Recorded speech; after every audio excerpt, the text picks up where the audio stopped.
இயேசுவின் நாமத்தினாலே மீண்டும் ஒரு முறை உங்கள் யாவருக்கும் என்னுடைய அன்பின் வாழ்த்துக்கள். இந்த தலைமைத்துவ பயிற்சியிலே பல கடினமான சூழ்நிலைகள் இருந்தாலும் கூட நீங்கள் மனமுவந்து உங்களுடைய நேரத்தை இதற்காக கொடுப்பதற்காக நான் கர்த்தருக்கு நன்றி சொல்றேன். ஒருவேளை இது எப்படி போயிட்டு இருக்கு அப்படிங்கிறது நீங்க இது எந்த அளவுக்கு உள்வாங்கி செயல்படுறீங்க அப்படிங்கிறத பொறுத்துதான் என்னுடைய அவுட்புட் இருக்கும்னு நான் விசுவாசிக்கிறேன். ஆனால் இந்த பயிற்சியில எல்லாம் உங்களுக்கு தெரிஞ்சதுதான் இருந்தாலும் ஏதாவது புதிதாக ஒரு காரியத்தையாவது நீங்க கற்றிருப்பீங்கன்னு நான் விசுவாசிக்கிறேன். அல்லேலூயா. அது உண்மைதாங்களா? Praise the Lord. அல்லேலூயா. கட்டாயம் ஆண்டு எல்லாருக்கும் கிருபை தந்திருக்கிறார். எல்லாரும் கிருபை பெற்றவர்கள். அப்படிப்பட்ட ஒரு திருச்சபையில நாம் இருக்கிறோம். மீண்டும் ஒரு முறை நம்முடைய பாஸ்டருக்கு நான் நன்றி சொல்றேன். வந்திருக்கிற உங்கள் யாவருக்கும் நன்றி சொல்றேன். ரொம்ப ஒரு ஒரு முக்கியமான ஒரு விஷயம் என்ன அப்படின்னு கேட்டீங்கன்னா, அலங்கத்தை கட்டுவதற்கு ஏராளமான வசதி வாய்ப்பு உள்ளவங்க நிறைய பேர் இருந்தாங்க. ஆனாலும் கூட நெகேமியாவுக்கு அந்த இடிந்த அலங்கத்தை கட்டணுங்கிற பாரம் ஏன் வந்துச்சு அப்படின்னு கேட்டீங்கன்னா, அந்த அலங்கத்தினுடைய சீரியஸ்னஸ் தெரிஞ்ச ஒரே மனுஷன் யாருன்னு கேட்டீங்கன்னா நெகேமியா. அல்லேலூயா. அவர் பெரிய அந்தஸ்தில் இருந்தாலும் கூட அவன் இறங்கி அந்த அலங்கத்தை கட்டுவதற்கு காரணம், அவர் வார்த்தை சொல்றான், என் பிதாக்களுடைய கல்லறைகள் இருக்கிற பட்டணம் அந்த பட்டணம். அல்லேலூயா. எதுங்க? என் பிதாக்களுடைய கல்லறைகள் இருக்கிற பட்டணம். எப்பொழுதெல்லாம் ஆபிரகாமுடைய கல்லறை நான் பார்க்கிறேனோ அப்பொழுதெல்லாம் விசுவாசத்தினாலே நான் உந்தி தள்ளப்படுகிறேன். எப்பொழுதெல்லாம் தாவீதினுடைய கல்லறையை பார்க்கிறேனோ அப்பொழுதெல்லாம் நான் தேவனை நேசிக்க தூண்டப்படுகிறேன். எப்பொழுதெல்லாம் மோசேயோட கல்லறை கிடையாது, எப்பொழுதெல்லாம் யோசுவாவினுடைய கல்லறை நான் பார்க்கிறேனோ அப்பெல்லாம் கர்த்தருக்காக யுத்தம் செய்யணுங்கிறதான ஒரு உத்வேகத்தை கொடுக்குது. அப்படி அந்த பிதாக்களுடைய கல்லறைகள் தான் பாத்தீங்கன்னா இன்றைய யூதர்கள் வரைக்குமே அவங்க விட்டு கொடுக்காத ஒரு காரியம் பிதாக்கள். அதுபோல அந்த சீரியஸ்னஸ் தெரிஞ்சதுனாலதான் நெகேமியா இறங்கி என்ன செய்யறான், அந்த அலங்கத்தை கட்டுகிறான். ஒரு பெரிய ஒரு தலைமைத்துவ பொறுப்பு அவன் எடுத்து 52 நாள்ல அவன் அந்த அலங்கத்தை கட்டனா அப்படின்னு சொல்லி நாம பார்க்கிறோம். அப்ப நாமும் கூட இந்த தலைமைத்துவம் தவறி போயிருக்கிற இந்த உலகத்துல ஒரு நல்மாதிரியா இருக்கணும், கிறிஸ்துவை போல தலைமை வகிக்கணும் அப்படிங்கிற ஒரு பாரத்தோடு கூட இந்த பயிற்சியை தொடர்ச்சியாய் நாம் நடத்தி கொண்டிருக்கிறோம். மனமு இந்த வாய்ப்பை தந்த பாஸ்டருக்கு மீண்டும் ஒரு முறை நான் நன்றி சொல்றேன். நீங்களும் கூட இந்த பாடத்திட்டத்தினுடைய சீரியஸ்னஸை புரிஞ்சுக்கணும் அப்படின்னு சொல்லி நான் விரும்புறேன். அல்லேலூயா. அல்லேலூயா. நம்ம எல்லாரும் உருவாகி கொண்டிருக்கிற தலைவர்கள். ஓகேங்களா? நமக்காக ஒரு பணித்தளம் இல்லாவிட்டாலும் நாம் வேலை செய்கிற இடம் தான் நமக்கு பணித்தளம், நம்முடைய குடும்பம் தான் நமக்கு பணித்தளம், நாம் படிக்கிற இடம் தான் நமக்கு பணித்தளம். அங்கெல்லாம் நாம் நம்முடைய தலைமைத்துவ தகுதிகளை வெளிப்படுத்தி அநேகரை கிறிஸ்துவுக்கு ஆதாயப்படுத்த வேண்டும் என்பது தேவனுடைய சித்தம். அல்லேலூயா. ரைட். இதுவரைக்கும் தேவனுடைய தயவினால இந்த தேவனுடைய ராஜ்யத்தை மையமாக கொண்ட தலைமைத்துவங்கிற இந்த விஷயத்துல பாடத்துல 4 பாடங்களை நாம படிச்சிருக்கோம். எத்தனை பேருக்கு ஞாபகம் இருக்குங்க? 4 பாடங்களை நாம படிச்சிருக்கிறோம். இந்த 4 பாடங்கள்ல வீட்டுல போய் திருப்பி பார்த்தவங்க எத்தனை பேரு? உங்களோட டைரியை பார்த்தவங்க எத்தனை பேரு? நோட்ஸை பார்த்தவங்க எத்தனை பேரு? நான் விசுவாசிக்கிறேன் நீங்க எல்லாரும் கட்டாயம் பார்த்திருப்பீங்க. தொடர்ச்சியா இன்றைக்கும் கூட நாம ஒரு புதிய பாடத்தை நாம படிக்க போறோம். அதுக்கு முன்னால நாம என்னென்ன படிச்சிருக்கோம் அப்படிங்கிறத கொஞ்சம் நாம பார்க்கும் பொழுது அந்த 4 பாடங்களுடைய தலைப்புகளை உங்கள யாரால சொல்ல முடியும்? இதுவரைக்கும் என்ன படிச்சிருக்கிறோம்? முதலாவது, தலைமைத்துவத்தை பற்றின தவறான சிந்தைகளை நாம் களையணும். ஓகேங்களா? அதுதான முதல் பாடமா நாம படிச்சோம். 7 விதமான தவறான சிந்தைகளை குறித்து நாம படிச்சோம்.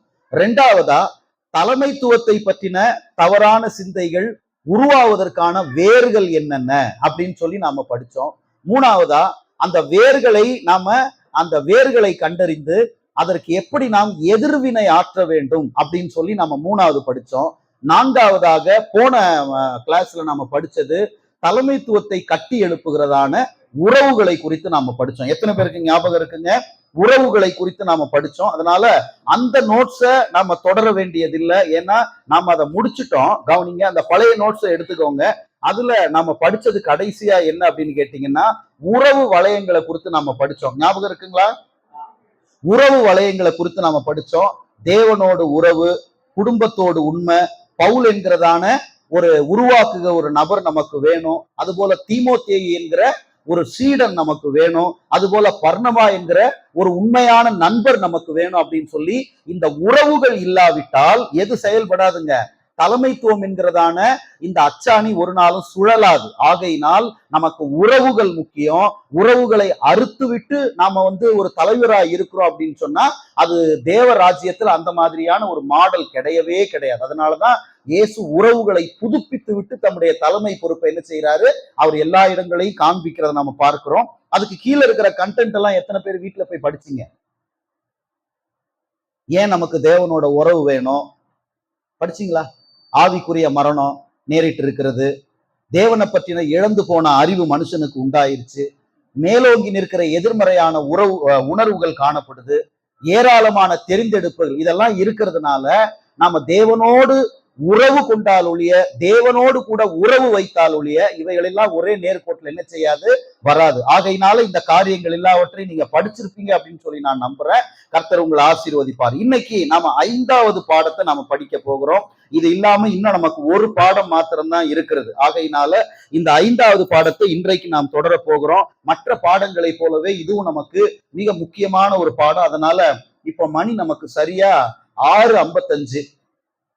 அதனால 7:55 8 மணிக்கெல்லாம் சரியா 1 மணி நேரத்துல நம்ம முடிச்சிடலாம். அதனால நீங்க சோர்ந்து போகாம தொடர்ச்சியா இந்த பாடத்திட்டங்களை கவனிக்கும்படி உங்களை அன்போடு கூட நான் கேட்டுக்கொள்கிறேன். எல்லாரும் அந்த நோட்ஸை வாங்கிக்கோங்க.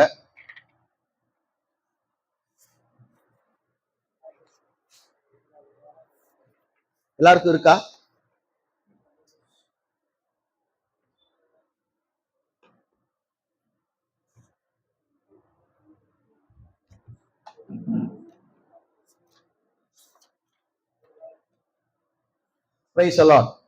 இப்ப நாம இந்த 5வதான பாடத்திட்டம் என்ன கவனிக்கிறீங்களா? நம்ம பார்க்கும் பொழுது தலைமைத்துவத்தினுடைய எல்லைகள். அல்லேலூயா.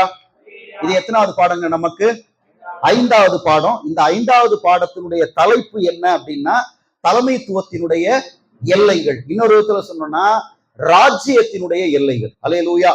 எதனுடைய எல்லைகள்? ராஜ்யத்தினுடைய எல்லைகள். நல்லா கவனிங்க. இப்போ ஒரு ராஜ்யம் என்று சொல்லி ஒண்ணு இருக்கு அப்படின்னா, ஒரு நாடு அப்படின்னு ஒண்ணு இருக்குன்னா அந்த நாட்டிற்கும் அந்த ராஜ்யத்திற்கும் கட்டாயம் என்ன இருக்கும் அப்படின்னா எல்லைகள் இருக்கும். எத்தனை பேர் அதை நம்புறீங்க? அல்லேலூயா. ஒரு ராஜ்யம்னு ஒண்ணு இருந்தா அந்த ராஜ்யத்திற்கு கட்டாயம் என்ன இருக்குங்க? எல்லைகள் இருக்கும் அப்படிங்கிறது நமக்கு நல்லா தெரியும். ஒரு பவுண்டரி இருக்கும் அப்படிங்கிறது நமக்கு நல்லா தெரியும். இந்த அர்த்தத்தின் அடிப்படையில இந்த தேவ ராஜ்யத்தை மையமாக கொண்ட இந்த தலைமைத்துவத்துல ஒரு ஊழியனுக்கு அல்லது ஒரு தேவ பிள்ளைக்கு தேவன் வைத்திருக்கிற எல்லைகள் என்னென்ன அப்படின்னு நம்ம புரிஞ்சிக்காத பட்சத்துல நாமே ஆண்டவருடைய ராஜ்யத்திற்கு இடரலா இருக்கிறதுக்கு நிறைய வாய்ப்பு இருக்கு. அல்லேலூயா. கவனிக்கிறீங்களா? அல்லேலூயா. இப்போ உங்கள யாருக்காவது டவுட் இருக்கா? எவ்வளவு ஜெபம் பண்ணாலும் ஒன்னும் வேலைக்கு ஆக மாட்டேங்குது பாஸ்டர் அப்படின்றவங்க அல்லேலூயா சொல்லுங்க. யார் சொல்ல டாப் மோஸ்ட் பாஸ்டர் கூட கை தூக்குவார். ஆமா பிரதர், உண்மைதான் பிரதர், ஒரு நேரம் இருக்கிற மாதிரி ஒரு நேரம் இருக்க மாட்டேங்குது பிரதர் அப்படின்னு எல்லாரும் ஒத்துக்குவாங்க. இது மனித இயல்பு. அல்லேலூயா. அதனாலதான் பரிசுத்தாவின் பலத்தினால வாழ கர்த்தர் நம்மளை அழைச்சிருக்கிறார். ரைட். 2வது, எவ்வளவு ஜெபம் பண்ணாலும் எழுப்புதல் எழுப்புதல் எழுப்புதல்னு எழுப்புதலுக்காக கோடி கோடியா கொட்டினாலும் கூட ஏன் எழுப்புதல் வரமாட்டேங்குது? கிறிஸ்தவ உலகத்தில் இன்னைக்கு காணப்படுகிற போராட்டங்களும் குழப்பங்களும் பாத்தீங்கன்னா சொல்லவே முடியாத அளவுக்கு இன்னைக்கு இருக்கு. இதெல்லாம் நீங்க நல்லா கவனிச்சு பாத்தீங்கன்னா இன்னைக்கு ஆண்டோட ராஜ்யம் எப்படி செயல்படுது, ஆண்டோடைய ராஜ்யத்திற்குள்ள ஒரு அடியவனாய், ஒரு தேவனுடைய பிள்ளையாய், ரட்சிக்கப்பட்ட ஒரு விசுவாசியாய் என்னுடைய நிலை என்ன? நான் என்ன செய்யறேன் அப்படின்னா என் பிரச்சனைகளுக்கு தீர்வை நான் தேடுறேன். கிறிஸ்துவ உலகத்துல காணப்படுகிற பிரச்சனைகளுக்கு நான் தீர்வை தேடுறேன். எழுப்புதலை தேடி ஜெபித்து கொண்டிருக்கிறேன். ஆனா ஆண்டவர் கவனிக்க சொல்லுகிற மிக முக்கியமான ஒரு விஷயம், இன்னைக்கு கூட நான் விமல் பேசிட்டு இருந்தாப்புல நான் இன்னைக்கு அனுப்பின வசனத்தை குறித்து, நிறைய நேரங்கள்ல நமக்கு ஜெபம் இல்லை அப்படின்னு நம்ம சொல்ல முடியாது, நமக்கு கிருபை இல்ல, ஆவிக்குரிய அபிஷேகம் இல்ல, வரம் இல்ல அப்படின்னு சொல்லி நம்ம சொல்ல முடியாது. எல்லாம் இருந்தும் கூட நீங்க வேதத்தை நல்லா படிச்சீங்கன்னா ஓசியா 4ஆம் அதிகாரம் 6வது வசனத்துல அந்த ஓசியா தீர்க்கதரிசி சொல்லும் பொழுது, என் ஜனங்கள் அறிவில்லாமையால் சங்காரமாகிறார்கள். எதனால? இங்க பாருங்க, அறிவில்லைன்னா நீங்க எப்படி புரிஞ்சுக்க கூடாதுன்னா காமன் சென்ஸை பத்தி அங்க பைபிள் சொல்லல. பிளீஸ் நல்லா புரிஞ்சுக்கோங்க. அறிவுன்னு அங்க சொல்லப்பட்டிருக்கிறது காமன் சென்ஸ் கிடையாது. தேவனை அறிகிற அறிவை குறித்து அங்க சொல்லப்பட்டிருக்கு. அல்லேலூயா. நீங்க வாசித்து பாத்தீங்கன்னா ஓசியா 1ஆம் அதிகாரத்துல இருந்து 3ஆம் அதிகாரம் வரைக்கும் ஒரு குடும்பத்துக்குள்ள இருக்கிற பிரச்சனை, ஒரு தனிப்பட்ட நபருக்குள்ள இருக்கிற பிரச்சனை, பட்டணத்திற்குள்ள இருக்கிற பிரச்சனை, தேசத்திற்குள்ள இருக்கிற பிரச்சனை எல்லாம் டீல் பண்ணிட்டே வருவார். பண்ணிட்டே வந்து 4ஆம் அதிகாரத்துக்கு அதுக்கான ரீசன் சொல்லுவாரு. ஏன் இந்த சங்காரம்னா உனக்கு அறிவு இல்லைன்னு. யாரை பார்த்து? இஸ்ரவேல் ஜனங்களை பார்த்து. உனக்கு உடன்படிக்கை பெட்டி இருக்கு, தேவன் இருக்கிறார், ஆராதனை ஸ்தலம் இருக்கிறது, எல்லா கிருபைகள் இருந்தும் கூட தேவனை அறிவு இல்லாததினால் அல்லவோ இந்த சங்காரம் உனக்கு வந்துச்சு அப்படின்னு சொல்றாரு. அப்போ எதுக்கு பிரதர் இதை இடையில நீங்க சொல்றீங்க அப்படின்னு கேட்டீங்கன்னா, இன்னைக்கு என்னுடைய தவறுதலுக்கும் எழுப்புதலுக்காக வாஞ்சித்து சோர்ந்து போகிறதான இந்த சூழ்நிலையில குடும்ப போராட்டங்கள் இதெல்லாம் கவனிச்சு பார்க்கும் பொழுது ஒரு ஏரியாவை குறித்து கர்த்தர் நம்மளை எச்சரிக்கையா இருக்க சொல்றாரு. ஏன்னா அறிந்தோ அறியாமலோங்கிற வார்த்தையை நான் பயன்படுத்தல.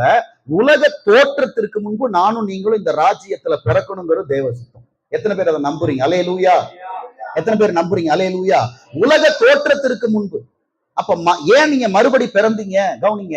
நிக்கோதேமு கேக்குறான், ஆண்டோட ராஜ்யத்தை பத்தி, ஆண்டோடைய அந்த அற்புதங்களை கேள்விப்பட்டு பேசும்போது கர்த்தர் சொல்றாரு, நீ மறுபடியும் பிறவாவிட்டால் எங்க வரமாட்ட. கவனிக்கிறீங்களா? எங்க வரமாட்ட. அப்போ மறுபிறப்பையும் தம்முடைய ராஜ்யத்தையும் கர்த்தர் ஒண்ணாக்குறார். கவனிக்கிறீங்களா? மறுபிறப்பு எதுக்குன்னா தேவனுடைய ராஜ்யத்துல நம்ம குடியேறுவதற்கு. ஒரு சிட்டிசன்ஷிப் வாங்குறாங்க. எதுக்கு அப்படின்னு கேட்டீங்கன்னா அந்த தேசத்தினுடைய குடிமகனாக மாறுவதற்கு. அப்போ நான் எப்படி தேவனுடைய ராஜ்யத்துக்கு உரியவனா மாறினேன்னு நீங்க கேட்டீங்கன்னா, என்னைக்கு கர்த்தராகி இயேசுவை உங்களுடைய உள்ளத்துல சொந்த ரட்சகரா ஏற்றுக்கொண்டு பிதா குமாரன் பரிசுத்தாவின் நாமத்துல ஞான ஸ்நானம் எடுத்தீர்களோ அன்றைக்கே நானும் நீங்களும் தேவனுடைய ராஜ்யத்தை சேர்ந்து விட்டோம். அல்லேலூயா.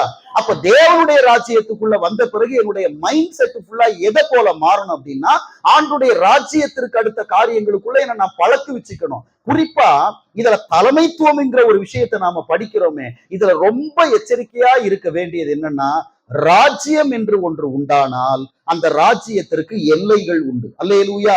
இந்த எல்லையை கடக்கும் பொழுதுதான் ராஜ்யங்கள் உடைகிறத நாம பார்க்கிறோம்.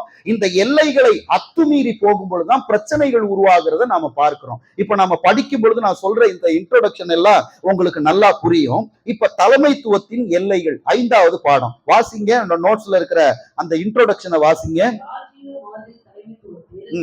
அடுத்ததாக நாம் கற்க வேண்டிய ஒரு நடைமுறை பாடம் அழைக்கப்பட்ட ஒரு தலைவன். அவங்க இந்த 5 ஊழியத்துல எப்படிப்பட்டவங்களா இருந்தாலும் சரிதான், அவர்களை தாண்டி நம்மை அதுல சேர்த்துக்கணும். அடுத்ததுங்க,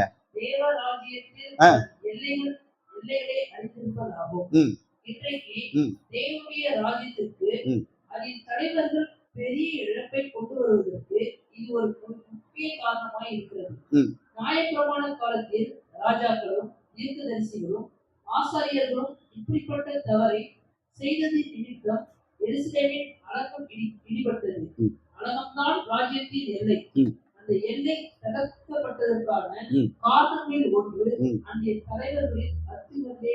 அன்றைய தலைவர்களுடைய அத்துமீறலே ஆகும். இங்க கொஞ்சம் நல்லா கவனிங்களேன். ஆண்டவர் இஸ்ரவேல் ஜனங்களை நடத்துவதற்கு தெரிந்து கொண்ட முக்கியமான 3 தலைமைத்துவம் என்னன்னா, முதலாவது தீர்க்கதரிசிகள். சொல்லுங்க, முதலாவது யாருங்க? தீர்க்கதரிசிகள். 2வது யார் அப்படின்னு கேட்டீங்கன்னா ஆசாரியர்கள். 2வது யாருங்க? ஆசாரியர்கள். 3வது யார் அப்படின்னு கேட்டீங்கன்னா ராஜாக்கள். தீர்க்கதரிசிகள், ஆசாரியர்கள், ராஜாக்கள். இவங்க தான் இஸ்ரவேல் ஜனங்களை லீட் பண்ணதான தலைவர்கள். இந்த ராஜாக்கள் இருக்காங்க பாத்தீங்களா, இவங்க எப்பயுமே யாரை டிபெண்ட் பண்ணி இருக்கணும்னு கேட்டீங்கன்னா ஆசாரியர்களையும் தீர்க்கதரிசிகளையும் சார்ந்து இருக்கணும். அப்படி இல்லைன்னு சொன்னா ராஜ்யத்துல பெரிய குழப்பம் நேரிட்டோம். அப்படிதான் பழைய உடன்படிக்கையில, பழைய ஏற்பாட்டுல கர்த்தர் தம்முடைய ஜனங்களை இந்த 3 தலைமைத்துவத்தின் கீழே கர்த்தர் வச்சு அவங்கள நடத்துகிறத நம்ம பார்க்கிறோம். ஆனா குறிப்பா நான் உங்களுக்கு சொல்லணும்னா, இந்த எரேமியா தீர்க்க தரிசன புத்தகத்தை நீங்க வாசித்திருப்பீங்கன்னா உங்களுக்கு நல்லா தெரியும். இந்த 3 தலைவர்களும் இடறினது நிமித்தமாக தான் 70 ஆண்டுகள் இஸ்ரவேல் ஜனங்க எங்க போறாங்கன்னு கேட்டீங்கன்னா பாபிலோனுடைய அடிமைத்தனத்திற்குள்ள போயிடுறாங்க. காரணம் இந்த 3 தலைமைத்துவத்தினுடைய அத்துமீறல். இந்த 3 தலைமைத்துவத்தினுடைய எல்லை தாண்டின பயங்கரவாதம் சொல்ற மாதிரி எல்லை தாண்டின தவறுகள், எல்லை தாண்டினதான பாவங்கள் என்ன செய்துன்னு கேட்டீங்கன்னா இஸ்ரவேல் ஜனங்களுடைய அந்த எல்லையை உடைத்து போடுகிறத நாம பார்க்கிறோம். நீங்க நல்லா புரிஞ்சுக்கணும், நீங்களும் நானும் ஆராதிக்கிற தேவன் எப்படிப்பட்டவர்னு கேட்டீங்கன்னா எல்லாவற்றிற்கும் கட்டுப்பட்டவர். எத்தனை பேர் விசுவாசிக்கிறீங்க? அல்லேலூயா. இதை எத்தனை பேர் முதல்ல நம்புறீங்க? அல்லேலூயா. ஏன்னா இன்னைக்கு இருக்கிற யூடியூப்ல நம்ம பாக்குற செய்திகள்லாம் என்னன்னு கேட்டீங்கன்னா, அவர் எல்லையற்றவர்னு சொல்றாங்க. உண்மையிலே அவர் எல்லையற்றவர் தான். கவனிக்கிறீங்களா? அவர் எல்லையற்றவர். அவரோட மீனிங்கே வேற. நல்லா கவனிக்கிறீங்களா? அவர் எல்லையற்றவர் அப்படிங்கிறதுனால நான் எல்லை மீறி போகக்கூடாது. அல்லேலூயா. எத்தனை பேர் இந்த வார்த்தையை நம்புறீங்க? அல்லேலூயா. அல்லேலூயா. அவர் எல்லையற்றவருங்கிறதுனால நாம என்ன செய்யக்கூடாது? எல்லை மீறி போகக்கூடாது. நான் ஒரு ராஜ்யத்துக்குள்ள இருக்கிறேன்னா எனக்கு கர்த்தர் சில எல்லைகளை வச்சிருக்கிறார். சில உதாரண வசனங்களை நான் சொல்றேன், நோட்ஸ்ல இல்லாதது, அதை நீங்க எழுதிக்கிட்டு வாசிங்க. உபாகமத்தின் புத்தகம் 32ஆம் அதிகாரத்தினுடைய 8வது வசனத்தை வாசிக்கலாம். உபாகமம் 32வது அதிகாரத்தினுடைய 8வது வசனம். 32:8 வாசிங்க.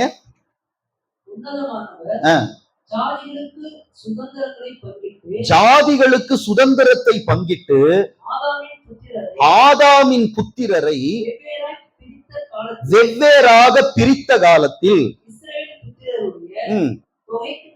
தொகைக்கு தக்கதாய் சர்வ ஜனங்களின் வருது பாருங்க, சர்வ ஜனங்களின் எல்லைகளை திட்டம் பண்ணினார். கைகளை உயர்த்தி கர்த்தருடைய நாமத்தை ஸ்தோத்திரம் பண்ணலாமா? அப்ப நாம ஆராதிக்கிற தேவன் எப்படிப்பட்டவர்னா, நம்ம எல்லாரையும் ஒரு பவுண்டரிக்குள்ள வச்சு கர்த்தர் பாதுகாக்க நினைக்கிறார். அல்லேலூயா. அந்த எல்லைக்குள்ள நமக்கு தேவையான எல்லா நன்மைகளையும் கர்த்தர் வைத்திருக்கிறார். இன்னொரு வசனத்தை வாசிங்க. ஏசாயா தீர்க்கதரிசியின் புத்தகம் 24ஆம் அதிகாரம் 5வது வசனம். ஏசாயா 24:5. என்ன நடந்திருக்கு பாருங்க.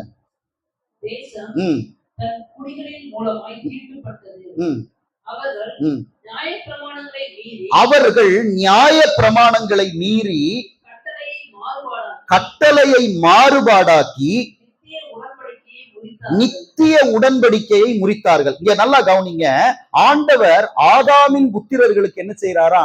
அவர்களுடைய தொகைக்கு தக்கதாய் கர்த்தர் எல்லைகளை பிரித்து ராஜ்யங்களை கர்த்தர் கொடுத்தார், ஆளுகையை கொடுத்தார். ஆனா இந்த எல்லைகள் நொறுக்கப்பட்டதனுடைய காரணம் என்ன?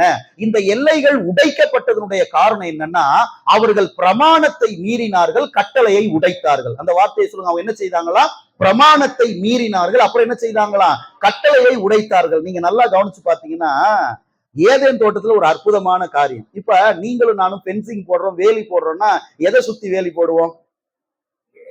வீட்டை சுத்தி. அப்ப எல்லைங்கிறது வீட்டுக்குள்ள இருக்குமா, வீட்டுக்கு வெளியே இருக்குமா? சொல்லுங்க. வீட்டுக்கு உள்ள போடுமா, வீட்டுக்கு வெளியே போடுமா? இந்த அழகா வீட்டை கட்டி இருக்கிறோம், வீட்டுக்கு வெளியே நம்ம எல்லை போடுவோம். ஆனா ஆண்டவர் ஆரம்பத்துல எல்லை வச்சது எங்கன்னா நடு வீட்டுக்குள்ள. அல்லேலூயா சொல்லுங்க. நீங்க ஒரு மாதிரி பாக்குறீங்க. எங்க வச்சாரா? நடு வீட்டுக்குள்ள. அவங்களோட எல்லை என்ன தெரியுங்களா? ஏதேன் தோட்டத்துக்கு ஏதாவது பவுண்டரி இருந்துச்சுன்னு எங்கேயாவது படிக்கிறீங்களா? பவுண்டரி எங்க வச்சாருன்னா நடு வீட்டுக்குள்ள. எத்தனை பேருக்கு புரியுது? நடு வீட்டுக்குள்ள கர்த்தர் வச்சார். வச்சுட்டு சொன்னாரு, தோட்டத்துல இருக்கிற எல்லாத்தையும் நீ புசிக்கலாம், ஆனா இந்த மரத்தினுடைய கனியை மட்டும் நீ என்ன செய்யக்கூடாது? புசிக்க கூடாது. நிறைய நேரத்துல கனியை சாப்பிட்டதுனாலதான் விழுந்தான்னு அவன் நினைக்கிறேன். இல்ல, வார்த்தைக்கு கீழ்ப்படியாதனாலதான் அவன் விழுந்தான். எத்தனை பேருக்கு புரியுது இந்த வார்த்தை? பவுண்டரியை கர்த்தர் நடு வீட்டுக்குள்ள வச்சாரு. அதுதான் சிந்தையை குறிக்குது. கவனிக்கிறீங்களா? எதை குறிக்குது? நம்ம ஆரம்பத்துல இருந்தே இந்த பாடத்திட்டத்தை நம்ம படிக்கிறதுன்னா சிந்தை. நமக்கு வெளியே என்னதான் வேலையை நம்ம போட்டாலும் கூட சிந்தை ஒரு கட்டுப்பாட்டுக்குள்ள இல்லைன்னா நம்மளோட அலங்கம் ஈஸியா உடைஞ்சிரும். அதை நான் உங்களுக்கு புரிஞ்சுக்கிற மாதிரி நான் சொல்ல வர்றேன். அப்போ வேதத்துல எல்லைகளை கர்த்தர் நியமிச்சாரு. ரொம்ப முக்கியமா, ராஜ்யம் என்று ஒன்று இருக்குமானால் அந்த ராஜ்யத்திற்கு கட்டாயம் என்ன இருக்கணும் அப்படின்னு பாத்தீங்கன்னா, எல்லை அவசியம். அல்லேலூயா. எல்லைக்கு உட்படாதவர்கள் ஒரு நாளும் தேவனுடைய ராஜ்யத்துல சிறப்பான தலைவர்களாக என்ன செய்ய முடியாது? செயல்பட முடியாது என்பதை இதன் மூலமாக நாம புரிஞ்சுக்கிறோம். இந்த வசனத்துல எழுதிக்கோங்க. ஓசியா 6ஆம் அதிகாரம் 7ஆம் வசனம். வீட்டுல போய் வாசித்துக்கோங்க. ஓசியா 6ஆம் அதிகாரம் 7ஆம் வசனம்.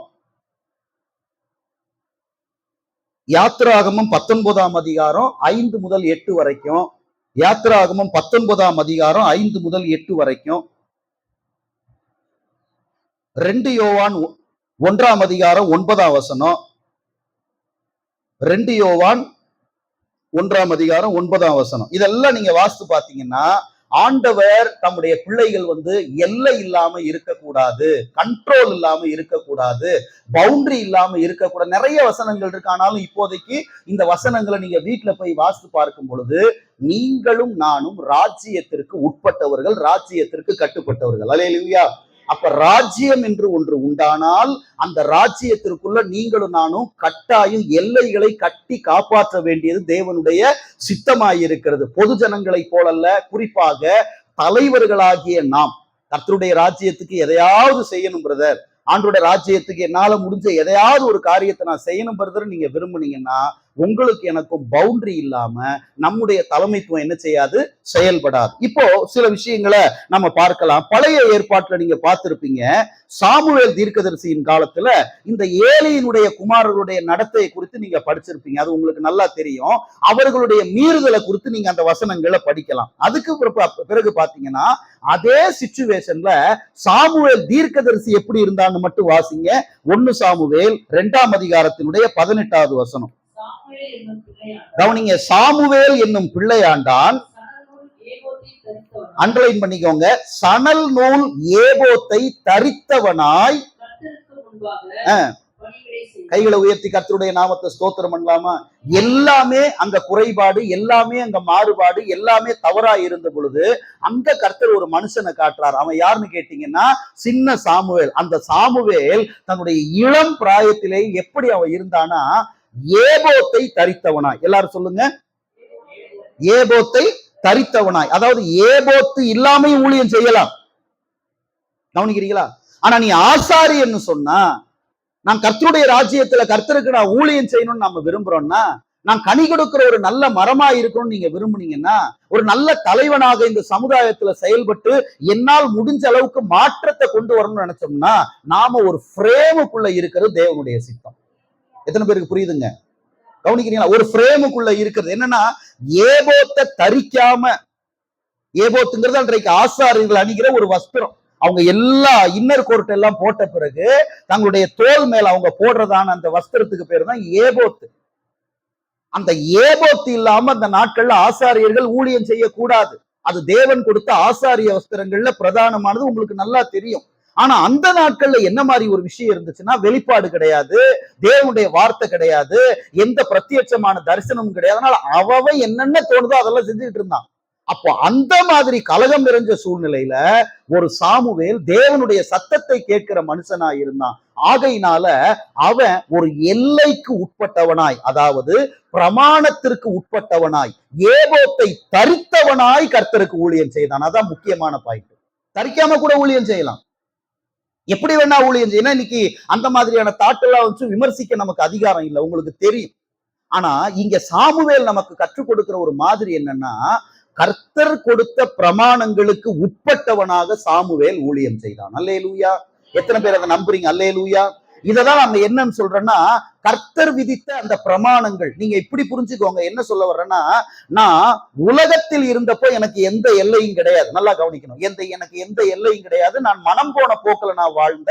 பவுல் சொல்றாரு, மனமும் மாம்சமும் விரும்பினதை நாம செஞ்சோம். ஆனா என்னைக்கு ஆண்டருடைய ராஜ்யத்துக்குள்ள நாம வந்துட்டோமோ, அப்போ நமக்கு கட்டாயம் ஒரு பவுண்டரி இருக்கணும்.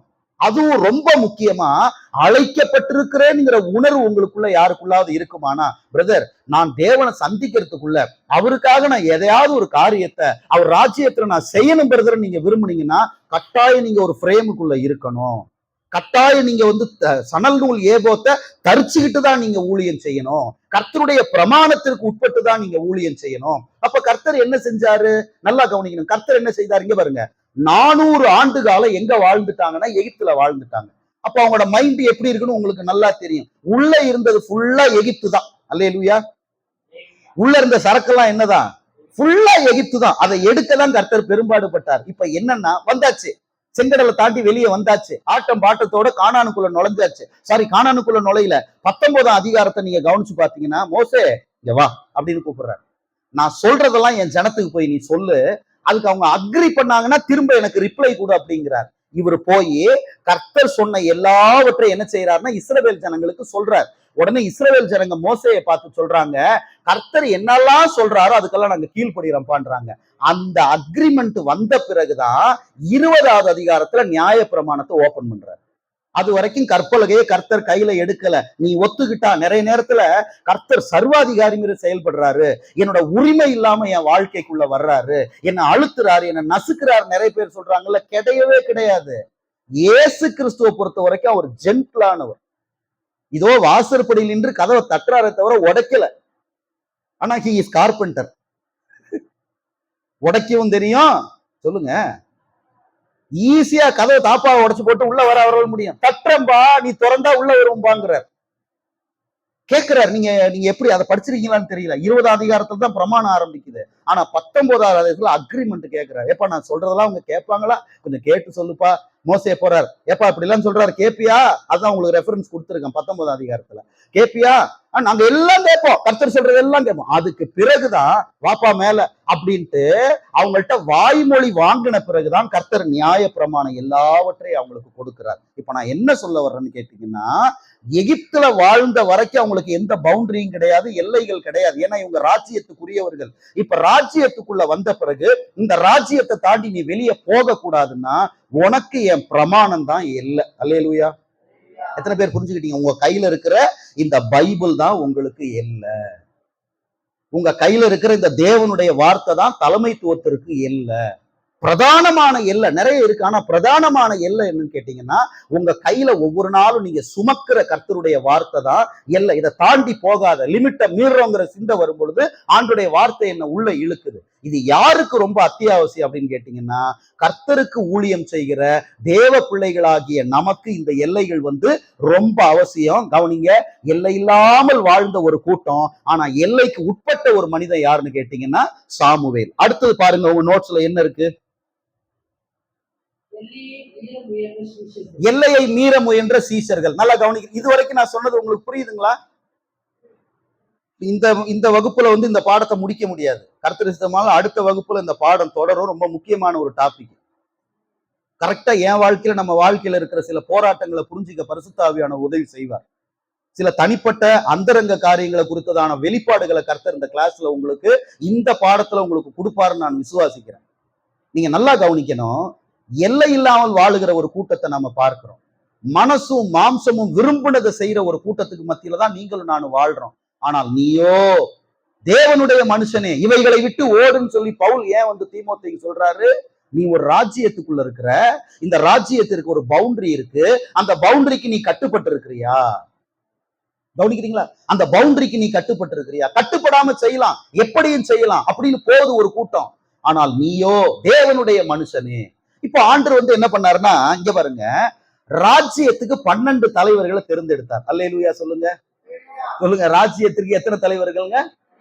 வழக்கம் போல கதை தான். 12 பேரை தெரிஞ்செடுத்து இவங்களை யாரா உருவாக்குறாருன்னா, தனக்கு அப்புறம் இவங்க தான் என் ராஜ்யத்தை என்ன பண்ண போறாங்க, அகில உலகத்திலையும் கொண்டு போறாங்கன்னு சொல்லி அவங்கள கூட வச்சு முடிஞ்ச அளவுக்கு எஜுகேட் பண்ணிக்கிட்டே இருக்கிறார். ஆனா இவங்களுக்குள்ள காணப்பட்டதான அந்த ஷார்ட் கமிங்ஸை நீங்க கவனிச்சு பாத்தீங்கன்னா, எல்லைய ஆண்டவர் ஆரம்ப முதலே அவங்களுக்கு கத்து கொடுத்தார். ஆனா அந்த எல்லைகளை எப்படியெல்லாம் இவங்க தாண்ட முயற்சி பண்ணாங்க. வாசிங்க, லூக்கா எழுதின சுவிசேஷம் 9ஆம் அதிகாரம் வாசிங்க, 49ல இருந்து வாசிங்க.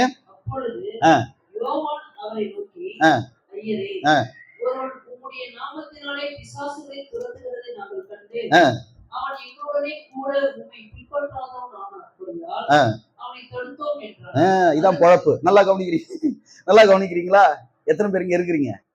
Hello, mic testing. இருக்கிறீங்களா? பிரச்சனை என்னன்னா, ஏப்பா ஏன் கர்த்தர் என்ன சபையில வச்சிருக்கிறாரு? ஏன் கர்த்தர் சபையில நாட்டி இருக்கிறாரு? ஏன் எங்கேயோ கிடந்த என்ன கொண்டு அவரோட ராஜ்யத்துல ஒரு நற்கண்டமா கர்த்தரை வச்சிருக்கிறாரு? ஏன் கிருபை கொடுத்திருக்கிறாரு? ஏன் தாளந்து கொடுக்கிறாரு? ஏன் வரம் கொடுக்கிறாரு? ஏன் என்ன நம்பி ஆண்டு போய் நீங்க ஊழியம் செய்து ஆத்துமாக்களை சம்பாதிச்சு கொண்டு வாங்க அப்படிங்கிறாரு? ஏதோ பர்பஸுக்காக தான் இந்த 12 உள்ள கூப்பிட்டு வச்சிருக்கிறாரு. அதுல என்ன ப்ராப்ளம் ஆகி போச்சுன்னா, கவனிங்க, தேவனுடைய ராஜ்யத்தை விரிவாக்குறது யாருடைய வேலை அப்படின்னா இந்த 12 பேருடைய வேலை. இவங்க என்ன பண்றாங்கன்னா ஆண்டோட ராஜ்யத்தை குறுக்குறாங்க. என்ன குறுக்குறாங்க? எப்படி? வாசிங்க, தொடர்ந்து வாசிங்க. தடுக்க வேண்டாம், எத்தனை பேர் இங்க இருக்கிறீங்க? முதலாவது பாயிண்ட் என்னன்னா, எல்லையை மீற முயன்ற சீஷர்கள் இவங்க பண்ண முதல் தப்பு என்னன்னு கேட்டீங்கன்னா, தடுத்தார்கள். சொல்லுங்க பண்ணுங்க, என்ன செய்தாருங்க? சொல்லுங்க, என்ன செய்தாருங்க? தடுத்தார்கள். ஆத்துமாக்களை என்ன செய்யறாங்க? தடுக்கிறத நாம பார்க்கிறோம். அந்த வசனத்தை திரும்ப வாசிங்களேன். ஒரு விஷயம் சொல்றேன். ஐயரே, சிஎஸ்ஐ ஃபாதர் நினைச்சுதான் போல. ஐயரே, வாசிங்க. ஒருவன் உம்முடைய நாமத்தினாலே இங்க பாருங்க, இவனுக்கு வந்து பிசாசு துரத்தது பிரச்சனையே கிடையாது. ஆனா பிரச்சனை இப்பதான் வருது. வாசிங்க. இதான் பிரச்சனை. அல்லேலூயா சொல்லுங்க. எப்பா சீல் போட்டு வச்சுக்கிறோம், புரிஞ்சுக்குவீங்க நம்புற. ரொம்ப விளக்கம் வேண்டாம். வெளியே நிறைய பேர் கேட்கிறாங்க. நாம் பண்ணாதான் அவனுக்கு பிசாசு போறது பிரச்சனை கிடையாது. 12 பேர் நாங்க, நீ யாரு 13வது ஆளு? கவனிக்கிறீங்களா? எங்களோட கூட உண்மை பின்பற்றாதவர்களானபடியா. அப்ப இவங்க எதை அட்வான்டேஜா பண்றாங்க அப்படின்னு பாத்தீங்கன்னா, இந்த வார்த்தை எழுதிக்கோங்க, ஐக்கியத்தை உரிமை பாராட்டி எல்லை மீறினார்கள். எழுதிக்கங்க, ஐக்கியத்தை உரிமை பாராட்டி எல்லை மீறினார்கள்.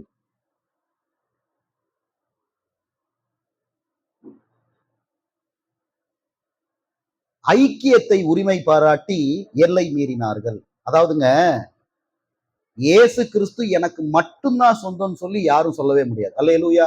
எத்தனை பேர் அதை விசுவாசிக்கணும்? அல்லேலூயா. உங்களுக்கு கிடையாது, அவங்களுக்கு கிடையாது, இந்த ஜாதி கிடையாது, அந்த ஏன்னா இதெல்லாம் நீங்க வந்து பாத்தீங்கன்னா கிறிஸ்துவ உலகத்துல இருக்கிற மகா பெரிய தவறு. உலகத்துல சொன்ன சீர்கேடு. எப்படி எல்லாம் பிரிக்கிறாங்க. கர்த்தர் பாக்குறாரு, நமக்கு விரோதியாயிராதவன் நம்ம பட்சத்துல இருக்கிறான். அல்லேலூயா. தலைவர்கள் இப்படிப்பட்ட சிந்தையோடு கூட இருக்கணும்.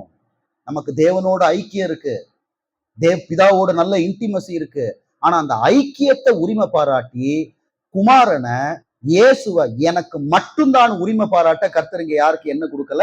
அதிகாரம் கொடுக்கல. இது ஒரு எல்லை மீறல். அடுத்தது வாசிங்க ஒரு பகுதிய. லூக்கா உங்க நோட்ஸ்ல இருக்கு பாருங்க, 9ஆம் அதிகாரம் 53 இருந்து 56. அவர் எருசலேமுக்கு போக நோக்கமாய் இருந்தபடியினால் அவ்வூரார் அவரை ஏற்றுக்கொள்ளவில்லை. அவருடைய சீஷராகிய யாக்கோபும் யோவானும் அதை கண்டபோது, ஆண்டவரே, எலியா செய்தது போல வானத்திலிருந்து அக்கினி இறங்கி இவர்களை அழிக்கும்படி நாங்கள் கட்டளையிட உமக்கு சித்தமா என்று கேட்டார்கள். அவர் திரும்பி பார்த்து, நீங்கள் என்ன ஆவி உள்ளவர்கள் என்பதை அறியீர்கள் என்றார். நான் தெரிஞ்சுதான் உள்ள வச்சிருக்கிறேன், ஆனா உங்களுக்கு என்னன்னு தெரியலடான்றார். அல்லேலூயா சொல்லுங்க. எத்தனை பேர் இங்க இருக்கிறீங்க? அல்லேலூயா. கவனிக்கிறீங்களா? நீ என்ன ஆவி உள்ளவன் சொல்லி தெரிஞ்சுதான் 12 பேர் உங்களை நான் ஏன் கூட வச்சிருக்கிறேன். ஆனா உங்களுக்கு தெரியல உனக்குள்ள என்ன ஆவி இருக்குன்னு. நான் பெரிய ப்ராஜெக்டோட இறங்கி வந்திருக்கிறேன். அல்லேலூயா. நீ எவ்வளவு சீக்கிரம் க்ளோஸ் பண்ண முடியுமோ அந்த அளவுக்கு க்ளோஸ் பண்றதுக்கு என்ன பண்ற? இறங்கி பாருங்க. இதுக்கு முன்னாலாம் வாசித்து பாத்தீங்கன்னா வசனம் புரியல. எல்லாரும் சொல்லுங்க பாப்பா, என்ன புரியல? அந்த வார்த்தையின் கருத்தை அவங்களுக்கு மறைபொருளா இருந்துச்சு. ஆனா அதிகாரத்தை மாத்திரம் பயன்படுத்தணும். இங்க பாருங்களேன், ஒருவர் என்னை நம்பி ஒப்பு கொடுக்கிற அந்த அதிகாரத்தை நான் துஷ்பிரயோகம் செய்வேனானால் நான் ஆண்டவருடைய ராஜ்யத்துல எல்லை மீறுகிறவன் என்று கர்த்தர் சொல்லுகிறார். இப்ப எனக்கு ஒரு ரெஸ்பான்சிபிலிட்டியை கொடுக்குறாங்க. சபை கொடுக்கலாம், யாரு கொடுக்கலாம், எங்க கொடுக்கலாம், வேலை ஸ்தலத்துல கொடுக்கலாம். எனக்குள்ள இருக்கிற கிருபையை பார்த்து இங்க பாருங்க, தவறான சிந்தையோடு இதை கேட்கக்கூடாது. தெளிந்த மனநிலையோடு கூட இதை புரிந்து கொள்ள கர்த்தர் எனக்கு உங்களுக்கும் கிருபை தருவார். நான் பேசுறது ஆண்டோட ராஜ்யத்தை பத்தி. இதுல என்ன மாதிரியான மென்டாலிட்டி எனக்கு இருக்கணும் அப்படிங்கிறத தயவு செய்து நீங்க உள்வாங்க முயற்சிக்கணும். இன்னைக்கு இருக்கிற சகல போராட்டத்திற்கும் உள்ள விடைகள் வந்து இந்த சப்ஜெக்ட்ல உங்களுக்கு நல்லா கிடைக்கும். இன்னும் நான் உள்ள போல, இன்ட்ரோடக்ஷன் மாத்திரம் தான் சொல்லிட்டு இருக்கிறேன். என்ன நடக்குது?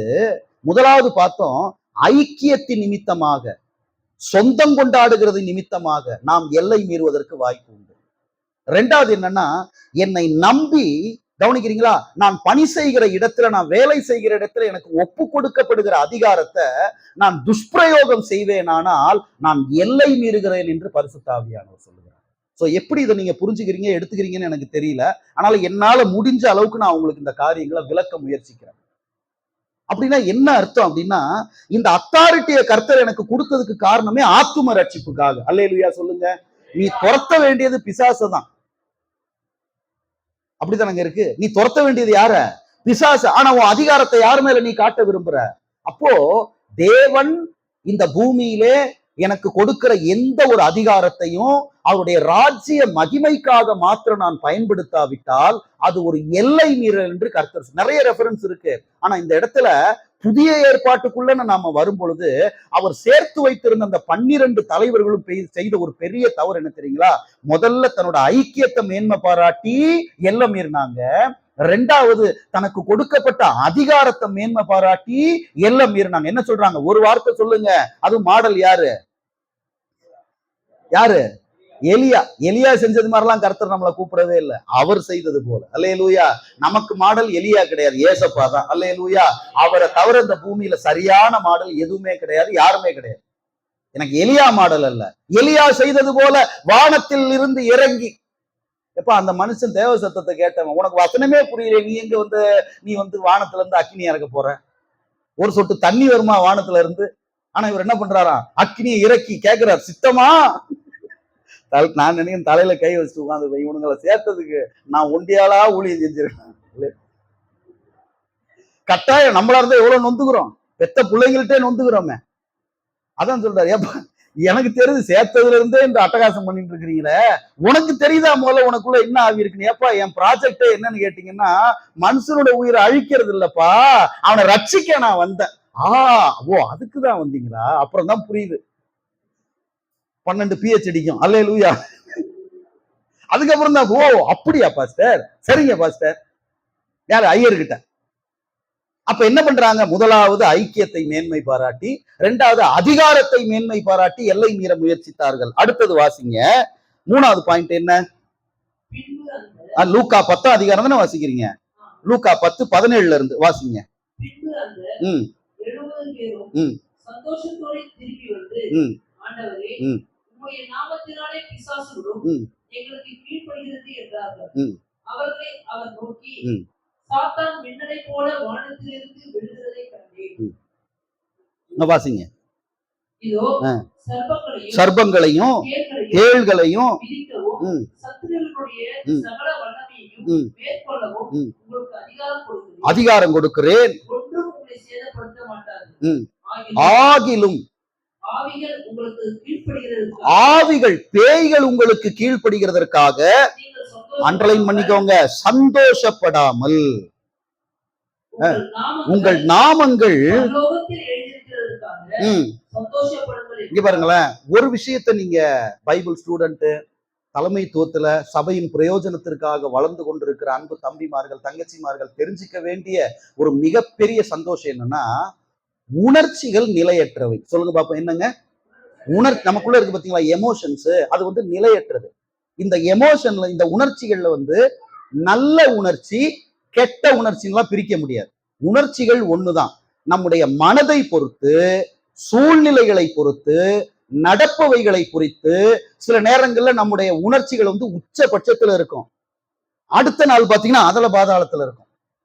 இதுல வந்து நல்ல உணர்ச்சி கெட்ட உணர்ச்சின்னு ஒண்ணுமே கிடையாது. உணர்ச்சிகள் ஒண்ணுதான். ஆனா இந்த மைண்ட் தான் என்ன செய்யுன்னு கேட்டீங்கன்னா, இந்த உணர்ச்சிகளை கையாளும். மேல ஏத்துறதும் இறக்குறதும், மேல ஏத்துறதும் இறக்குறதும் இதுதான். இப்ப என்னன்னா, இந்த 70 பேர் எங்க இருந்தானுங்கன்னு தெரியல. 12 பேர் கிட்ட இருக்கிறாங்க. 70 பேர் எங்க இருந்தானுங்கன்னு தெரியல. இவங்களை கூப்பிட்டு என்ன செய்யறாரு? 2 பேரா அதிகாரத்தை கொடுத்து கிராமங்களுக்கு அனுப்புறாரு. அவங்க போய் என்ன செய்யறாங்க? ஊழியம் செய்யும் பொழுது ஒரு அற்புதம் நடக்குது. இவருக்கு இயேசுவின் நாமத்துல சொன்ன பிறகு பிசாசுகள் பயந்து நடுங்குது. இவங்க என்ன பண்ணாங்க? தப்பு பண்ணல. அதை வந்து இயேசுநாதருக்கு ஃபீட்பேக் கேட்கிறாரு. என்னப்பா போனீங்களே எப்படி இருந்துச்சு அப்படின்னா, அவங்க சொல்றாங்க, உம்முடைய நாமத்தினாலே, பெஸ்ட், உம்முடைய நாமத்தினாலே பிசாசுகளும் எங்களுக்கு கீழ்ப்படுகிறது. நாம உங்களோடது, ஆனா கீழ்ப்படுகிறது எனக்கு. கர்த்தரை அப்ரிசியேட் பண்றார். மின்னல மாதிரி மேல இருந்து கீழே விழுந்தான், நான் உங்களுக்கு அதிகாரத்தை கொடுக்குறேன், சத்துருவின் சகல வல்லமையின் மேல உனக்கு நான் அதிகாரம் கொடுக்குறேன்ட்டு இங்க பாருங்க, அவங்களுடைய ஒட்டுமொத்த சந்தோஷத்தையும் கரெக்டா தான் ராஜ்யத்துக்குள்ள வடிகால் பண்ணி உள்ள அனுப்புறார். என்னன்னா, ஆகிலும் பிசாசுகள் உங்களுக்கு கீழ்ப்படுகிறதற்காக சந்தோஷப்படாதீங்க, உங்கள் நாமங்கள் பரலோகத்தில் எழுதப்பட்டிருக்கிறவர்களுக்காக சந்தோஷப்படுங்க. இங்க நாம புரிஞ்சுக்கிறது என்னன்னு கேட்டீங்கன்னா, மிதமிஞ்சின சந்தோஷம் உங்களை எல்லை மீற வைக்கும். எத்தனை பேர் இதை புரிஞ்சுக்கிறீங்கன்னு தெரியல. அளவு கடந்த சந்தோஷம் வந்துச்சுன்னா நைட்ல தூக்கமே இருக்கா? எத்தனை பேர் புரிஞ்சுக்கிறீங்க? திடீர்னு ஒரு அற்புதம் நடக்குதுன்னு வச்சுக்கோங்களேன், ஒரே நைட்ல வீட்டுக்கு முன்னால வந்து கார் நிக்குதுன்னு வச்சுக்கோங்களேன், ஏதோ வாங்க முடியாத ஒரு பொருள் வந்து அன்னைக்கு நைட்டு தூக்கம் இருக்காது. இதான் சந்தோஷத்தினுடைய பெரிய ஒரு ஃபீட்பேக், ஒரு சந்தோஷத்தினுடைய பெரிய. ஏன்னா சந்தோஷம் வந்து மண்டைக்கு மேல இருக்கும் பொழுது தூக்கம் வராது, நமக்கு என்ன பண்ணணும்னு தெரியாது, கை கால் விளங்காது. இதை கரெக்டா கையாளன்னு வச்சுக்கோங்களேன், மிகுதியான சந்தோஷத்தையும் மிகுதியான துக்கத்தையும் கையாள தெரியாத கிறிஸ்தவன் பாதாளத்துல விழுந்துருவான். என் வாழ்க்கையில இருந்த நிறைய எக்ஸ்பீரியன்ஸ் சொல்ல முடியும். சந்தோஷத்தை கையாள எப்படி நம்ம நிறைய நேரத்தில் துன்பத்தை கையாள கத்துக்கிட்டோம், ஆனா சந்தோஷத்தை கையாள இன்னைக்கு நிறைய பேருக்கு தெரியல. ஆனா டேஞ்சரே அதான். உங்களுக்கு தெரியுமா, மிகுதியான சந்தோஷத்தினால, அதை தாங்க முடியாத சந்தோஷத்தினால நிறைய பேர் பாவத்திலே விழுந்திருக்கிறாங்க. அதனால இந்த சந்தோஷத்தையும் துக்கத்தையும் சரியா கையாளுவதற்கு உதவி செய்கிறது தான் பரிசுத்த ஆவியானவர். இப்போ இங்க பாருங்க, இவர் பத்த வச்சது யாருன்னா தேவன் இயேசுதான் பத்த வச்சாரு.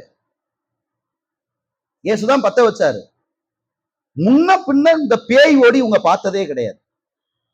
இப்ப பிசாசு நடுங்குது அவர் பேரை சொன்னா. இது வந்து வாழ்க்கையில இவங்க பார்த்திராத ஒரு விஷயம். இத கர்த்தர் தான் கொடுத்தாரு, அதை ஒரு நாள் திரும்ப எடுக்க போறது இல்ல, அது திரும்ப செயல்படத்தான் போது, தேவனுடைய ராஜ்யம் விரிவடையதான் போது. ஆனா எங்க எல்லை மீறுவதற்கான ஒரு வந்து டோர் எங்க ஓபன் ஆகுதுன்னா, நான் செய்கிறது நிமித்தம் எனக்குள்ள ஒரு களிப்பு வருது பாருங்க, ஒரு காரியத்தை அச்சீவ் பண்றதுனால எனக்குள்ள தலைக்கு ஏறுது பாருங்க ஒரு சந்தோஷம். நான் பெருமையை சொல்லல, ஒரு சந்தோஷம் தலைக்கு ஏறுது பாருங்க. அது அப்படியே தேவ சமூகத்துல உட்கார்ந்து அப்படியே அமர்த்தணும். நீங்க புரிஞ்சுக்குவீங்க நான் நம்புறேன். அதை அப்படியே அமர்த்தணும். ஏன் தெரியுங்களா, அந்த மிகுதியான சந்தோஷம் சில நேரத்துல உங்களை தேவ சமூகத்துக்குள்ள போக விடாது. அந்த மிகுதியான சந்தோஷம் பைபிளை தொட விடாது. அந்த மிகுதியான சந்தோஷம் உங்களை தேவனை தேட விடாது. இது வந்து ட்ரூ, இது 100க்கு 100 உண்மை. ஒரு காரியத்தை நாள நிறைய நேரத்துல பெரிய ஊழியனா ஒரு 3 நாள் 4 நாள் கன்வென்ஷன் முடிச்சுட்டு வந்த பிறகு கர்த்தருடைய பலத்த கிரியைகளை பார்க்கும் பொழுது நான் ஆண்டவருக்கு நன்றி சொல்ல வந்து டயர்டா படுத்துருவேன். ஆனா அடுத்த ஒரு 2-3 நாள் தேவ சமூகத்துக்குள்ள என்னால போகவே முடியாது. அந்த அந்த ஒரு ஆர்ப்பரி, அது நல்லது. நான் இப்பயும் சொல்றேன் அந்த சந்தோஷம் கிறிஸ்துவால் உண்டானது. ஆனா அதை ஓவர் கம் பண்ணி இந்த சந்தோஷம், இந்த ஸ்பெசிபிக்கா எனக்கு கொடுத்திருக்கிற கிருபையின் அடிப்படையில் எனக்கு உண்டாகிற அந்த சந்தோஷம் என்ன மேற்கொண்டாம அதை எப்ப என் காலடிக்கு கீழே வச்சிருக்கு கர்த்தர் எனக்கு கிருபை தரணும். அதனால அளவு கடந்த துக்கத்தையும் கையாள கத்துக்கணும், அளவு கடந்த சந்தோஷத்தையும் கையாள நம்ம கத்துக்கணும். சந்தோஷம் எப்பயும் ஒரே நேரத்துல நம்ம கிட்ட ஒரே மாதிரி இருக்கிறது இல்லை. அதே மாதிரி துக்கமும் நிறைய நேரத்துல ஒரே மாதிரி இருக்கிறது இல்லை. ஒரு நேரத்துல துக்கம் இல்லாம இருக்கு, சந்தோஷம் இருக்கு. ஒரு நேரத்துல வந்து பாத்தீங்கன்னா சந்தோஷம் ரொம்ப உச்சபட்சத்துல இருக்கு. கர்த்தர் உங்களுக்கு கற்றுக் கொடுத்த ஒரு காரியம், இந்த சந்தோஷம் எப்படிப்பா உனக்கு வந்துச்சு, நான் உனக்கு கொடுத்த கிருபை, நான் உனக்கு கொடுத்த வரம், நான் உனக்கு கொடுத்த அத்தாரிட்டி. இதனால ஒரு பெரிய சந்தோஷம். அப்ப சந்தோஷம் பாவமா? பாவமே கிடையாது. அது பரலோகத்தில் இருந்து இறங்கி வந்த சந்தோஷம் தான். ஆனால் அந்த சந்தோஷமே தேவனண்டை போவதற்கு உனக்கு தடையா இருக்குமானால் அதை நம்ம கையாளுவதில் மிகுந்த ஜாக்கிரதையா இருக்கணும். இந்த இடத்துல நான் சொல்றேன்னு நீங்க ஏத்துக்கணுங்கிற அவசியம் கிடையாது. திரும்ப போய் இந்த பிரதர் சொல்றாரு, இது உண்மை ஆண்டவரே, நீங்க தியானம் பண்ணி கேட்டீங்கன்னா அங்க கர்த்தர் ஹைலைட் பண்ற வார்த்தையே என்ன தெரியுங்களா, சந்தோஷப்படாமல். ஏப்பா இப்பதான் இவ்வளவு பெரிய ஊழியத்தை நான் நிறைவேற்றி சந்தோஷப்படாதன்னு சொல்றீங்களே. இல்லப்பா, அதை விட மேலான ஒரு சந்தோஷம் என்ன தெரியுங்களா, இங்க நீ பிசாசு விரட்டுறதுனால, இங்க நீ பேய்களை துரத்துறதுனால, தலைவனே நீ இங்க இந்த மாதிரி விஷயங்களை செய்யறதுனால ஒரு பெருங்கூட்டம் என்ன செய்யணும் கேட்டீங்கன்னா திருச்சபைக்குள்ள வரும். ஆனா நீ மேல போகணும்னா இதான் வரங்களை வந்து குறித்து நம்ம ரொம்ப ஜாக்கிரதையா இருக்க வேண்டியது என்ன தெரியுங்களா, மற்றவர்கள் ஏற்றுக்கொள்ளப்படுவதற்கு, மற்றவர்கள் தேவனண்டை சேருவதற்கு எனக்கு வரம் முக்கியம். ஆனா நான் ஏற்றுக்கொள்ளப்படுவதற்கு கனி முக்கியம். புரிஞ்சுப்பீங்கன்னு நம்புறேன். மற்றவங்களை நான் மந்தைக்குள்ள கொண்டு வந்து சேர்க்கணும், பாஸ் அனுப்புற கிராம ஊழியத்துக்கு நான் ஊழியம் செஞ்சு ஆத்துமாக்களை கொண்டு வந்து சேர்க்கணும்னா எனக்கு வந்து ரொம்ப வந்து வரம், கிஃப்ட் எனக்கு தேவை. அது மற்றவங்களுக்காக எனக்கு கொடுக்கிறாரு. ஆனா நானு வாங்க வாங்கன்னு எல்லாரும் ஏத்தி விட்டு நான் நடுரோட்ல நிக்கிறதா? எனக்கு என்ன வேணும், கனி வேணும். கனி இல்லாவிட்டால் தேவராஜ்யத்துல ஒரு தலைவன் ஏற்றுக்கொள்ளப்பட மாட்டான். நீங்க ஒருவேளை இந்த சப்ஜெக்டை கேட்கறது ஒரு கொஞ்சம் கஷ்டமா இருக்கும், அது எனக்கும் தெரியுது. நானும் படிக்கும் பொழுது எனக்கு அப்படிதான் இருந்து நான் இன்னும் வந்து எல்லாத்தையும் கடைபிடிச்சிட்டு நான் பேசல. ஆனா நான் சொல்றது என்னன்னா, அதை அப்படியே டியூன் பண்ணி என்ன செய்யறாருன்னா நல்லதுப்பா, ஆகிலும் பிசாசுகள் உங்களுக்கு கீழ்ப்படியதுக்காக மட்டும் சந்தோஷப்படாதீங்க, உங்கள் நாமங்கள் பரலோகத்தில் எழுதி இருக்கிறதற்காக சந்தோஷப்படுங்க. இந்த உலகத்தின் முடிவு வரைக்கும், தம்பி தங்கச்சி உங்க எல்லாருக்கும் நான் சொல்றது என்ன தெரியுங்களா, இந்த உலகத்தின் முடிவு வரைக்கும் உங்களை எப்பயுமே நித்தியமா நிரப்பி இருக்கிற ஒரு சந்தோஷம் ஒண்ணு உண்டானால் அது நான் ரட்சிக்கப்பட்டிருக்கிறேங்கிறது மட்டும்தான். எத்தனை பேர் இதை என் கூட கையை உயர்த்தி ஆமேன்னு சொல்ல முடியும்? அதை தவிர வேற ஒண்ணுமே இல்லை. ஏங்க பெரிய தப்பு பண்ணிட்டான் தாவீது. அதுக்கு ரீசன் என்ன தெரியுங்களா? சந்தோஷத்தின் மிகுதி. தப்பு பண்ணிட்டார் தாவீது, ஒன்று தவிர அந்த ஒண்ணுல விழுந்துட்டாரு. அப்போ தேவ சமூகத்துல போய் அவன் கேட்டது என்ன தெரியுமா? 51ஆம் சங்கீதம், ரட்சிப்பின் சந்தோஷத்தை எனக்கு திரும்ப தாங்கன்னு கேட்டானா? அது வருதுங்களா அந்த வார்த்தையில? என்ன சந்தோஷம்? இன்னைக்கு இல்லை, என்னைக்கு இல்லைங்க, வரோம். கிருபை எதை நான் தப்பா சொல்ல, ஆனா எல்லாவற்றையும் விட என்னன்னைக்கு எனக்கும் நமக்கும் இருக்க வேண்டிய களிப்பு, ஆர்ப்பரிப்பு, சந்தோஷம் என்னன்னா, நான் மீட்கப்பட்டுட்டேன், நான் ரட்சிக்கப்பட்டுட்டேன். இன்னைக்கு ஏசப்பா வந்தாலும் அவருடைய ராஜ்யத்துல நான் இருப்பேன். இதுதாங்க ஒரு ரட்சிக்கப்பட்ட தேவ பிள்ளையினுடைய ராஜ்யத்துக்குள்ள பணி செய்யும்படி தன்னை தாழ்த்தி ஒப்பு கொடுத்திருக்கிற தலைவனுடைய தலையின் மேல் இருக்க வேண்டிய சந்தோஷம். அந்த சந்தோஷம் தான் மத்தவனை உள்ள இழுக்குது. அந்த சந்தோஷம் தான். எப்படிடா அடுத்த வேலை ஆகாரத்துக்கு இப்படி ஓடி ஆடி திரிஞ்சாதானே உனக்கு வருமானம், வீடு இப்படி கிடக்குது, குடும்பத்துல இவ்வளவு பிரச்சனை இருக்குது, குடும்பத்துல இவ்வளவு போராட்டம் இருக்குது, கடன் பாரம் தலைக்கு மேல இருக்குது, நிந்தனைகளும் தூஷணைகளும் அவமானங்களும் சுத்தி இருக்கும் பொழுது இவனால எப்படிடா சந்தோஷமா இருக்க முடியுதுன்னு கேட்டா நீங்க என்ன சொல்லுவீங்க? சொல்லுங்க, என்ன சொல்றீங்க? சூழ்ந்திருக்கிறவைகள் அந்த ரட்சிப்பின் சந்தோஷத்தை என்ன விட்டு எடுக்க முடியாது. வரம் வரும் போவுங்க, வரங்கள் வரும் போவோம். இன்னைக்கு நான் பயன்படுத்தப்படுவேன், இதே இடத்துல கர்த்தர் இன்னும் வேற யாராவது பயன்படுத்துவாரு, இதே நீங்க போற இடத்துல வேற ஒருத்தரை பயன்படுத்துவாரு. அதெல்லாம் மாறும். ஆனா நிலையானது ரட்சிப்பின் சந்தோஷம். அங்க இழுக்கிற தலைவர்கள் அங்க இழுக்கிறார். எப்பா உனக்கு வந்த சந்தோஷம் உன்னை எல்லை தாண்ட வச்சிட போகுதுப்பா. 70 பேரை நான் கூப்பிட்டதுக்கு காரணமே என்ன? என் ராஜ்யத்தின் விரிவாக்கத்திற்காக. நீ டிவைன் டிரைவர்னு பேரை போட்டுக்கின எல்லாம் துரத்துற வேலையாவே இருந்துடாதப்பா. அல்லேலூயா. எத்தனை பேர் இங்க இருக்கிறீங்க? இப்ப டிடிக்கு அதான் வேலை. Devil driver. என்ன டிரைவரா? அதாவதுங்க, இந்த பிசாசு ஓட்டுதல்ங்கிற வரம் எதுக்கு கர்த்தர் கொடுக்குறாருன்னா, குறுக்க வந்தா துரத்துறது. அல்லேலூயா சொல்லுங்க பாப்போம். குறுக்க வரும் துரத்தணும். இவன் தேடி போய் துரத்துறான். அல்லேலூயா சொல்லுங்க. எலுமிச்சம்பழம் எங்க இருக்குது, எலுமிச்சம்பழங்கிறது மாதுளம்பழம் எங்க இருக்குதுன்னு போய் ஊடு ஊடா தேடக்கூடாது. சில பேர் உருட்டி விட்டு வேலை பண்றான். அல்லேலூயா. பாசுகள் தெரியும். இந்த மாதிரி குரூப்ஸ் எல்லாம் இதே விழுப்புரம் மாவட்டத்துல இருக்கு. பாக்கெட்டுக்குள்ள இவனே தடவை எடுத்து போய் உருட்டி விட்டுறான். எப்ப பாரு மலைப்பாம்பு தொங்குது, வவ்வா தொங்குது. நானும் பல வருஷம் பாக்குறேன், ஒன்னும் தொங்கல, நல்லாதான் இருக்கு. ஆனா அவன் கண்ணுக்கு மட்டும் தெரியுதான் வவ்வா தொங்குதுங்கிறான். அப்ப தொங்கும் தான் வவ்வா, வவ்வான்னா தொங்கும் தான், மீனுன்னா நீந்தும் தான். வவ்வா தொங்குதுன்னா ஒருத்தர் இருக்கிறாரு, அண்ணனுக்கு தெரியும் நினைக்கிறேன். வவ்வா தொங்குது, ஏன்னா வவ்வான்னா தொங்கும் தான். நான் இது வரைக்கும் எல்லா இடத்துலயும் ஒரு துறிஞ்சில் கூட தொங்கல. இதெல்லாம் என்னன்னு கேட்டீங்கன்னா, சந்தோஷம் எல்லை மீறி போச்சு. அதனால எல்லை மீறுவதற்கு முதலாவது ஐக்கியத்தை மேன்மை பாராட்டலாம், எல்லை மீறுவதற்கு அதிகாரத்தை மேன்மை பாராட்டலாம், எல்லை மீறுவதற்கு நன்மையாய் தேவன் நமக்கு கொடுக்கிற சந்தோஷங்கள் கூட நிறைய நேரத்துல சபையை விட்டு நம்மளை வெளியே கொண்டு போயிடும். அல்லேலூயா.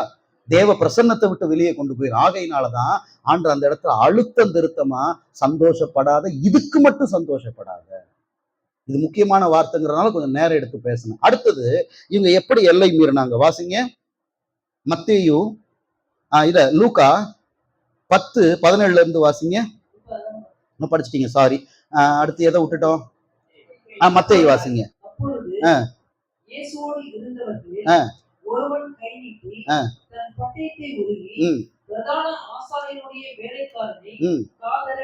ஆமா, வெட்டினான். காயப்படுத்துதல். நல்லா கவனிக்கிறீங்களா?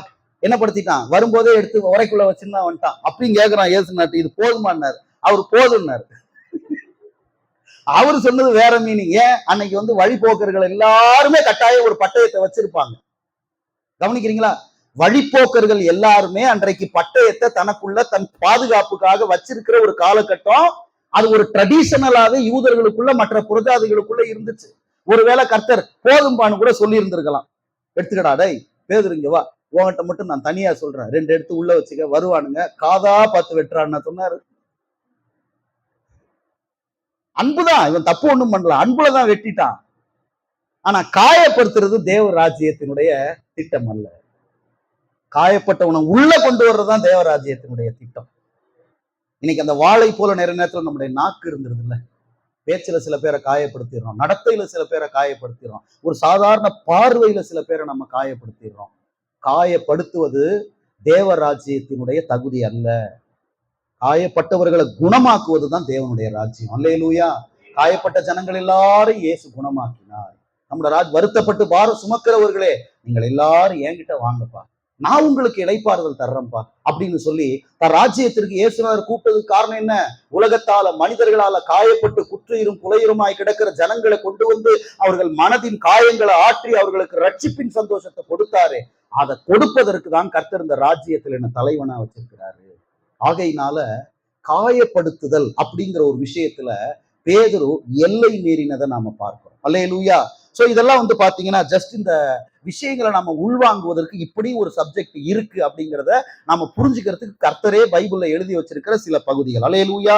ரைட். அடுத்தது எல்லை மீற முயன்ற சீஷர்களை குறித்து நம்ம பார்த்தோம். இதோட நம்ம முடிக்கலாம். இப்ப அடுத்து நாம பார்க்கிறது என்னன்னா, ராஜாவினிடத்தில் கற்றுக்கொள்ளுகிற விஷயம். ராஜா யாரு?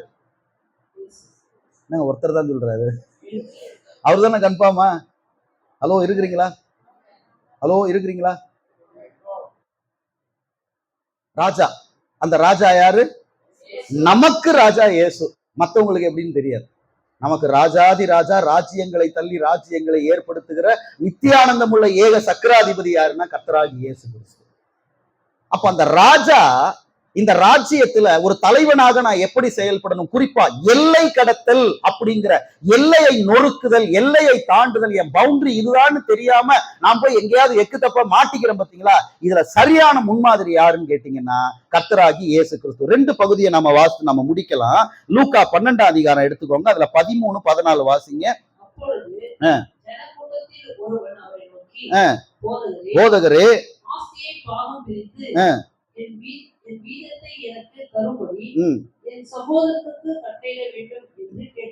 நம்ம 1ஆம் வசனத்தை பாத்தீங்கன்னா, ஜனங்கள் ஒருவர் மிதிக்கத்தக்கதாக கூடி வந்தாங்களாம். மிதி வாங்கினாலும் பரவாயில்ல, எனக்கு தீர்ப்பு வரணும்னு ஒருத்தன் உள்ள வந்திருக்கான். அல்லேலூயா. இங்க பாருங்களேன், ஒருத்தர் சாதாரணமா இயேசுநாதர்கிட்ட போய் இப்படி எல்லாம் கேட்க முடியாது. இவன் ரொம்ப நாளா இயேசுநாதரை வாட்ச் பண்ணி இருந்திருக்கிறான்.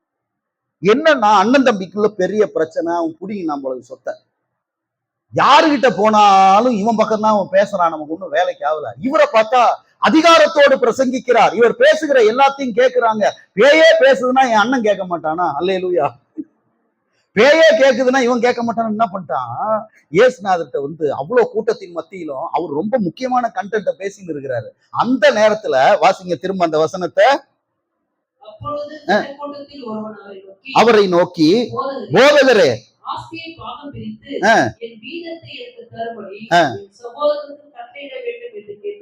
அதுக்கு அவர் என்ன சொன்னாருங்க? அவர் மனுஷனே, 2 ஸ்டேட்டஸ், என்னை உங்களுக்கு ஜட்ஜா நியாயாதிபதியாகவும் பங்கிடுகிறவனாகவும், கொஞ்சம் கேர்ஃபுல்லா இல்லைன்னா அழைப்பை மாத்தி விட்டுருவானுங்க. பாத்துக்கிறீங்களா நிறைய பேரை?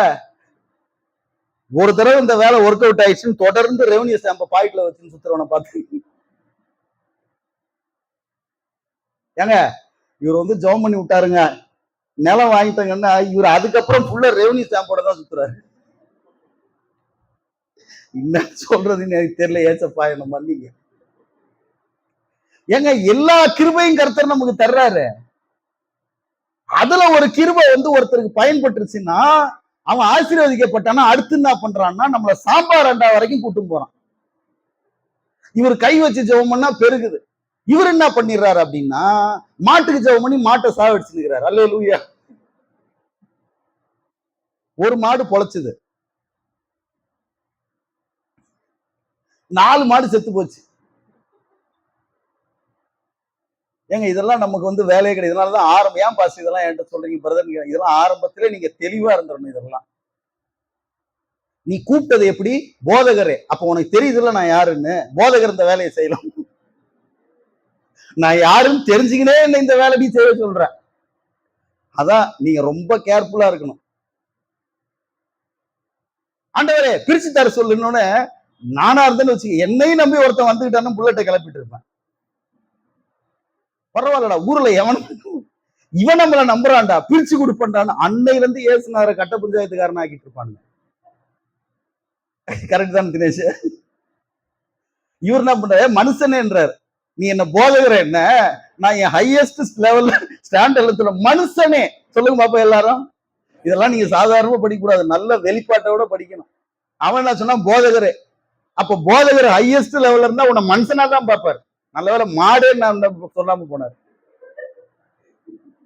மனுஷனே எவன்டா வச்சது உன்னை என்ன நியாயாதிபதியாகவும்? நான் சொன்னா நோட்டீஸ் வச்சு ஒட்டுனா என்ன கூப்பிடுப்பா, ஏதாவது சண்டை வழக்குன்னா நான் கூப்பிட்டேனா? விசிட்டிங் கார்டெல்லாம் அடிக்கவே இல்லை. இவனை சொல்லிட்டான் நியாயாதிபதியாகவும் பங்கிடுகிறவனாகவும். வச்சது யாரு? எதுக்கு சொல்ல வர்ற?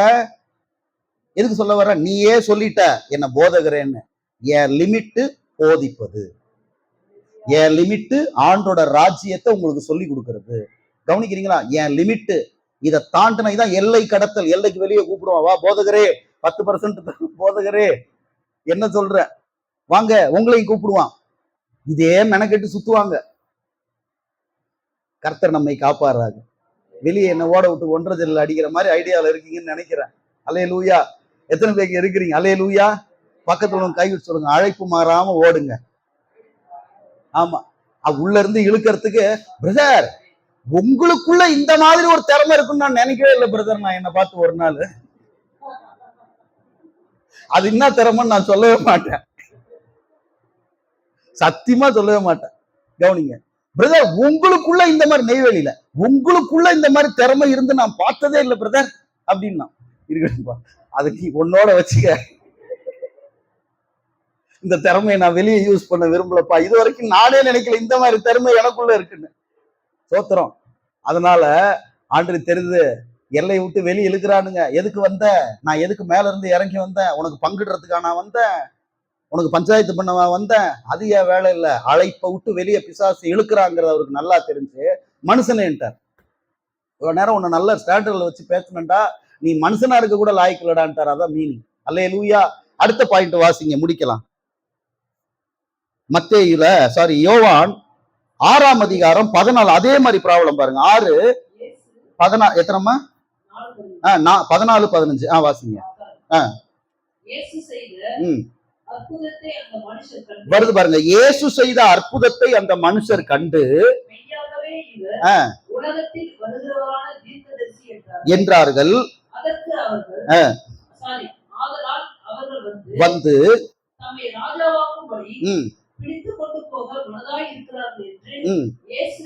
அறிந்து மறுபடியும் விலகி, கைகளை உயர்த்தி கர்த்தரை ஸ்தோத்திரம் பண்ணலாமா? எல்லையை மீறின சீஷர்களை குறித்து நாம படிச்சோம், எல்லையை மீறாத ராஜாவை குறித்து நாம படிக்கிறோம். அல்லேலூயா. நான் எதற்கு வந்தேன், எதுக்கு கர்த்தர் என்ன வச்சிருக்கிறாரு, எதை நான் ஸ்பெசிபிக்கா செய்யணும், கவனிக்கிறீங்களா? இதுக்குதான் நம்ம அந்த ஓசியாவை நான் சொன்னேன் பாத்தீங்களா, அந்த தேவனை அறிகிற அறிவு வந்து நமக்கு ரொம்ப முக்கியம். அந்த ஆர்டர்ல கர்த்தர் வந்து நம்மள அப்படியே அழகா நேர்த்தியா கொண்டு வரும். அங்க வந்து நம்ம பார்த்ததுன்னா நியாயாதிபதி, அப்புறம் யாரு? பங்கிடுகிறவன். இங்க பாத்தீங்கன்னா ராஜாவாகவே மாத்திடலான்ற முடிவுக்கு வந்துட்டாங்க. என்ன செஞ்சாரு? இங்க பாருங்களேன், ராஜாவா இவரை மாத்தலாம் அப்படின்னா அவர் என்ன செஞ்சிருக்கணும்? பிளீஸ் சொல்லுங்களேன். இங்க பாருங்களேன், தாவீத ராஜாவாக்கணும்னு நினைச்சாங்க. ஏன் ராஜாவாக்கணும்னு நினைச்சாங்க? அவனை கான்செப்ட புரிஞ்சுக்கங்க. தாவீத ராஜாவாக்கணும்னு நினைச்சாங்கல்ல பிரதர், ஏன் ராஜாவாக்கணும்னு நினைச்சாங்க? கரெக்ட், அதுதான் பாயிண்ட். இவன் தான் சரியான ஆளு. எப்பேற்பட்ட நெட்டையனை எப்பேற்பட்ட ஆளையும் சரியான போட்டுத்தல் என்ன பண்ணுவான், நம்மளை காப்பாத்துறதுக்கு சரியான. அப்ப இங்க பாருங்க, தாவீது யுத்த புருஷன். அப்ப யுத்த புருஷனா இருக்கிறதுனால இவர் தான்ப்பா நம்மளை ஆள்றதுக்கு சரியான ஆளு. ஏசுநாதர் யுத்தமா பண்ணாரு? சாப்பாடு தான் போட்ட. இவன் புத்தி எதுல இருக்கு பாருங்க. இப்படிலாம் நீங்க ரசிச்சு படிச்சாதான் பைபிள் புரியும். ஏங்க நீங்க கொஞ்சமா இருப்பீங்க, இவரை ராஜாவா ஆக்கணும்னா அவர் என்ன செஞ்சிருக்கணும்? இவனாவது 4 பேரை போட்டு தாக்கி இருக்கணும். என்ன மனோஜ், ஏதாவது பண்ணி இருந்தாதான் ரைட்டுப்பா இவர் வந்து நம்மள எல்லாரோட கையில இருந்து அவர் போட்டது சோறு. அல்லேலூயா சொல்லுங்க. இவனை பொறுத்த வரைக்கும் சோறு போடுறவன் தான் ராஜா. அப்ப பாத்துக்கங்க எந்த அளவுக்கு இவனோட லெவல் இருந்திருக்குன்னு. அதுவும் அவன் வாயில ஒரு வார்த்தை சொல்றான். என்ன சொல்றான் பாருங்க. நீ 14 வாசிங்க. இயேசு செய்த ஆ, அற்புதத்தை அந்த மனுஷன் கண்டு மெய்யாகவே இவர் உலகத்தில் வருகிறவரான அங்க போதகர்னு கன்ஃபஸ் பண்ணான். இங்க என்னன்னு சொல்றான், அப்ப தீர்க்கதரிசினா அவர் வேலையை செய்ய விடாமப்பா. இல்ல, அவர் சோறு போடுறாருங்க. அவர் ராஜாவாக்கிட்டா ஒரு பிரச்சனை இல்லை. ஏன் வேலைக்கு போகணும்? தோத்துறோம். டெய்லி 2 அப்பம் 5 மீனை கொண்டு போய் கொடுத்தா போட்டு வீட்டுக்கு ரொப்பி விட்டுற மாட்டாரு. சோத்திரம். அல்லேலூயா. பார்த்தாரு. அவர் என்ன சொன்னாரு பாருங்க, வாசிங்க. ஆதலால் இங்க பாருங்க, ராஜா வாக்கும்படி பிடித்து கொண்டு போக நான் வாயில வரல வார்த்தை. எங்க இருக்குதான்? மனதாய் பிளான் பண்றானுங்க 4 பேர் சேர்ந்து, அங்க 1000 பேர் சேர்ந்து. ஏப்பா இங்க பிரசங்கம் நடந்துகிட்டு இருக்கு, அங்க 1000 பேர். இவரை பேசாம நம்ம ராஜா வாக்குலன்னா என்னன்னு பார்த்தாரு தூரத்துல இருந்து. உன் மனசு என்னன்னு தெரியும், நீ இப்படி பிளான் பண்றியா அப்படின்னு அவர் என்ன செஞ்சாரா? வாசிங்க. இயேசு அறிந்து இயேசு அறிந்து மறுபடியும் விலகி அப்படின்னா மறுபடியும்னா அடிக்கடி இந்த தொல்லை அவருக்கு இருந்திருக்கு. மறுபடியும் விலகி தனியே ஆ. மலையின் மேல் உடனே ஏறிடுவார் மலை மேல. அல்லேலூயா சொல்லுங்க. உடனே சொல்ல மலை ஏறிட்டாருன்ட்டு. எங்க ஆண்டு எப்பயும் மலை மேலதான் ஏறுவார். ஏன்னா அங்க பிதா இருக்கிறார். அல்லேலூயா. அங்க போனாதான், இல்லப்பா இவனுங்க எல்லாம் இப்படிதான் இழுப்பானுங்க, அங்க போனா கரெக்டா பிக்ஸ் பண்ணி திரும்ப திரும்ப அனுப்புறதுக்கு காரணம் என்ன? இந்த அதிகாலை செபம் காரணம் என்ன? இதுக்குதான் நீ இதான் ராஜ்யம், இப்படிதான் செயல்படணும், இதுதான் மறுபடி மண்டையை கழுவி அனுப்புறதுக்கு காரணம் என்ன? ஜெப வாழ்க்கை. இவர் ஏன் மலை மேல ஏறுறாரு? மலை மேல யாருறா? அந்த தனியே போய் தேவனை தேடணும். மறுபடியும் விலகி ஏன் விலகாம இருந்திருந்தா அழைப்பு மாறி இருக்கும். நான் என் எல்லைய என் பவுண்டரிய தாண்டி ஒருத்தன் வந்து என் லிமிட்டை மீறி வேலை செய்ய என்ன வெளியே இழுக்கிறான் அப்படின்னு தெரிஞ்சு போச்சுன்னா அழைப்ப தெரிஞ்சவங்க தாங்க விலகுவாங்க. கர்த்தர் இதுக்குதான் என்ன அழைச்சிருக்கிறாருங்கிற சிந்தை நமக்கு இருக்குமானா, அதுக்குதான் மறுபடி நாம சொல்றது என்னன்னா, நமக்கு ஜெப வாழ்க்கையும் வேத வாசிப்பும் ரொம்ப அவசியம். இந்த ஜெப வாழ்க்கையும் வேத வாசிப்பும் யாருக்கு சுத்தமா இல்லையோ அவங்கள இந்த ஊர் ரிமோட் மாதிரி அலக்கழிக்கும். அவங்க நினைச்சுக்குவாங்க நம்மளை விட்டா இந்த ஊர்ல உன்னை விட்டா முட்டாள் யாருமே இந்த பூமியில இல்லைன்னு அவனுக்கு நல்லா தெரியும். நம்ம டிவி ரிமோட்டை மாத்திரம் பார்த்தீங்களா, இஷ்டத்துக்கு நம்ம சேனல் மாதிரி அவன் ரிமோட்டை வச்சு நம்மளை ஆட்டி படைக்கிறான். இன்னைக்கு நிறைய பேர் ஆட்டி படைக்கிற காரணம் என்ன? ஹூ ஐ ஆம், நான் எதுக்கு வந்தேன்? அம்மாவை பார்த்து கேட்கிறாரு, ஏன் என்ன தேடின? ஏப்பா நீ சின்ன பிள்ளை, காணா போயிட்ட, தேடினே வந்தா நீ உட்கார்ந்து பெரிய ஸ்காலரோட பேசிட்டு இருக்க, அவங்களுக்கு ஏன் என்ன தேடின? அதுக்கு அவர் சொன்ன ரீசன், நீ எப்பெல்லாம் என்ன தேடுறியோ அப்ப நான் இருக்கிற இடம்னா என் பிதாவுக்கு அடுத்தவை, அங்க மட்டும்தான் என்ன பார்க்க முடியும், வேற எங்கேயுமே நீ என்ன பார்க்க முடியாது. இந்த பிகினிங் தாய் தகப்பனுடைய மனசுல பிக்ஸ் பண்ணிட்டார். நான் இதுக்குதான் வந்திருக்கேன், எங்க தேடினாலும் இங்கதான் உட்கார்ந்துருப்பேன், என் பிதாவுக்கு அடுத்தவைகள்ல தான் நான் இருப்பேன். இதுதாங்க ராஜ்ய சிந்தை. இந்த ஆட்டிடியூடும் மைண்ட் செட்டும் நமக்கு இருக்குமானா அழைப்பை தாண்டி எல்லையை தாண்டி வெளியே போக மாட்டோம். அல்லேலூயா சொல்லுங்க. எப்பயுமே அதை பிக்ஸ் பண்ணிக்கங்க. அதுக்குதான்ப்பா நம்ம ஜெபம் பண்ணுங்கன்னு நம்ம சொல்றோம். ஆனா ஜெபம் பண்ண விட மாட்டான் பிசாசு, பைபிள் படிக்க விட மாட்டான் பிசாசு. மணிக்கணக்கா எதையாவது பார்க்க வைப்பா, மணிக்கணக்கா ஃப்ரெண்ட்ஸுங்களோட இருப்போம், மணிக்கணக்கா எல்லாம் தாண்டி போயாச்சு. சில நேரத்துல வந்து பாத்தீங்கன்னா வாயில வந்து ப்ரொனவுன்சியேஷனே மாறும். அப்படின்னா கெட்ட வார்த்தை வர்ற அளவுக்கு போயிட்டு ஐயோ எப்படி இதை பேசுறேன்னு சில பேர். காரணம் என்ன? உட்கார்ந்து இருக்கிற சர்க்கிள் வாயில சர்வ கெட்ட வார்த்தை வரும். எப்படி வரும்? காரணம் என்ன? நாம இல்ல, அவனும் கிடையாது, நமக்கு தெரியல, நம்மள லிமிட்டை மீறி வெளியே இழுக்கிறான். அதனாலதான் இவரை பேச வச்சு வாயின் வார்த்தையை புடுங்கி இவர் மேல குற்றப்படுத்தணும்னு சூழ்ச்சி பண்ணாங்களா இல்லையா? பேசினாரா? ரொம்ப பேசினாரா? ஒரு வார்த்தை பேசினாலும் அவங்கள நாக்கு புடுங்குற மாதிரி மடக்கி விட்டார். அல்லேலூயா. அவன் கேட்ட கேள்வியிலே அவனை சரிய வச்சாரு கர்த்தர். அதனால் இன்னைக்கு நம்ம கற்றுக்கொண்ட ஒரு விஷயம் என்னன்னா, ராஜ்யம் என்று உண்டானால் அந்த ராஜ்யத்திற்கு எல்லை உண்டு. அதுபோல ராஜ்ய சிந்தை உடைய தலைவர்களுக்கும் எல்லை இருக்கணும் அப்படின்னு நம்ம பார்த்தோம். 2வது நாம பார்த்தது என்னன்னா, ராஜ்யத்தின் விரிவாக்கத்திற்காக தெரிந்து கொள்ளப்பட்ட 12 தலைவர்களுக்குள்ள காணப்பட்ட 4 விஷயத்துல அவங்க குறைகள் என்ன, எந்தெந்த விஷயங்களை எல்லாம் தாண்டுனாங்க அப்படின்னு நாம பார்த்தோம். 3வது அதற்கு மாற்றாக ராஜ்யத்தினுடைய அதிபதியாகிய இயேசு கிறிஸ்து அவருக்கு முன்பாக வைக்கப்பட்ட அந்த 2 சோதனையில தன்னுடைய எல்லை என்னது என்பதை அறிந்து மறுபடியும் விலகி நேரா பிதாவோட சமூகத்துல போய் உட்கார்ந்துட்டாரப்பா, நீங்க கொடுத்த வேலையை நான் செஞ்சுட்டு உங்க சன்னிதானத்துக்கு நான் வர்ற வரைக்கும் இந்த பூமியில நான் ராஜ பதவியை விரும்பல, நான் நியாயாதிபதியினுடைய பதவியை நான் விரும்பல, மூன்றாவதாக நான் பங்கிடுகிறவனாய் மாற விரும்பல. என்ன போதகரேன்னு சொன்னீங்க, நான் கடைசி வரைக்கும் வேதத்தை போதிக்கிறவனா இருக்கணும். என்ன தீர்க்கதரிசின்னு சொன்னீங்க, கடைசி வரைக்கும் சத்தியத்தை சொல்லுகிற தீர்க்கதரிசியா நான் இருக்கணும். அப்படிப்பட்ட ஒரு மனநிலையை நீங்க மத்தவங்களுக்குள்ள உருவாக்கணும். அல்லேலூயா சொல்லுங்க. இப்ப இந்த பிரதர் வர்றாரா, இந்த பிரதர் வந்து வாயை திறந்தா இதை மட்டும்தான் பேசுவார்னு ஒரு சாட்சி உங்களுக்கு இருக்கணும். இயேசு கிறிஸ்துவை ஏற்றுக்கொண்டது நிமித்தம் நீங்க எங்கேயுமே அவமானப்படலன்னு வச்சுக்கோங்களேன், நீங்க ஒரு சரியான கிறிஸ்துவ வாழ்க்கை வாழலன்னு அர்த்தம். இது வரைக்கும் இந்த வார்த்தை புரிஞ்சிருச்சா? இயேசு கிறிஸ்துவை ஏற்றுக்கொண்டது நிமித்தம் ஒரு இடத்துல கூட நீங்க அவமானப்படாம மெயின்டைன் பண்ணி வாழ்ற பிரதர்னா நீங்க இன்னும் சரியா ரட்சிக்கப்படலன்னு அர்த்தம், இன்னும் தேவராஜ்யத்தினுடைய பிள்ளையா மாறலன்னு அர்த்தம். அவமானம் வரணும், அதான் கிறிஸ்துவனுடைய பங்கு. சொந்த குடும்பம் அவமானப்படுத்தும், கூட பிறந்தவன் அவமானப்படுத்துவான், தாய் தகப்பன் அவமானப்படுத்தக்கூடிய சூழ்நிலை வரும், உறவுகள் அவமானப்படுத்துவாங்க. அந்த அவமானம் தான் எனக்கு பாக்கியம். எத்தனை பேர் நம்புறீங்க? எத்தனை பேர் விசுவாசிக்கிறீங்க? அதுக்காக கர்த்தர் அப்படியே விட்டுற மாட்டார்னு நான் சொல்ல வரல. எல்லாவற்றுக்கும் ஆயத்தமா இருந்து தொடர்ந்து நல்ல சிந்தையோடு கூட தேவனுடைய ராஜ்யத்தை கட்டுவோம். கர்த்தர் நமக்கு உதவி செய்வார். இந்த பாடம் இப்போதைக்கு நம்ம பார்த்த எல்லாமே இன்ட்ரோடக்ஷன் தான். இதுக்கப்புறம் தான் நமக்கு பாடமே தொடரும். கர்த்தருக்கு சித்தமானால் அடுத்த வகுப்புல இதை நாம் தொடருவோம். தேவன் உங்களை ஆசீர்வதிப்பார்.